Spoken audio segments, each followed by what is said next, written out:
Elon Musk has revealed everything he knows about alien life as he unveiled SpaceX's new Starship rocket, claiming if anyone were to know about ET, it would be him. The tech entrepreneur was speaking at the unveiling of SpaceX's most impressive rocket to date, the Starship, in Boca Chica, Texas, when the subject of aliens came up. Mr. Musk, who reportedly has a net worth of a staggering $20.1 billion, £16.1 billion, told the audience he has yet to see any signs of alien activity, but he would be the one to know if there was any indication of extraterrestrial life. The 48-year-old said, "As far as we know, we're the only consciousness, or the only life that's out there. There might be other life, but we've seen no signs of it. People often ask me what do you know about the aliens and I'm like, man, I tell you, pretty sure I'd know if there were aliens. I've not seen any sign of aliens. The reality is, as far as we know, this is the only place,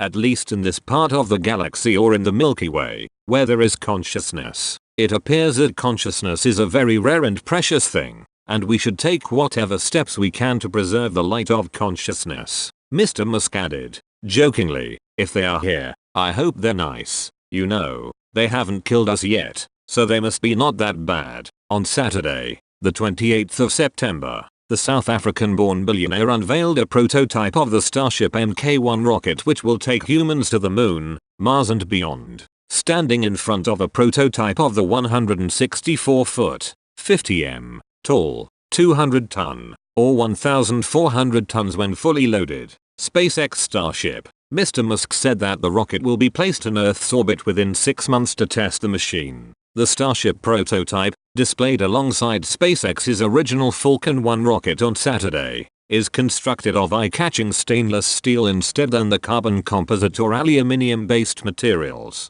This gives the SpaceX Starship exceptional thermal properties and a lower cost. A refined Starship paired with a SpaceX Super Heavy booster stage will increase the rocket's height to 387 feet, 117 m, and capable of carrying 220,000 pounds. The spaceship will also include the functions for orbital refilling, which would allow fuel to be transferred from spacecraft to spacecraft in Earth's orbit, something which Mr. Musk said is easier to do than docking at the International Space Station, ISS. He added, "This is one of the other critical pieces of the puzzle to establish a base on the moon or Mars. I think we should do our very best to become a multi-planet species and we should do it now." Mr. Musk, who is also involved in Tesla, said manned flights could take place next year. The SpaceX chief said, "I think we could potentially see people fly next year if we get to orbit in about 6 months."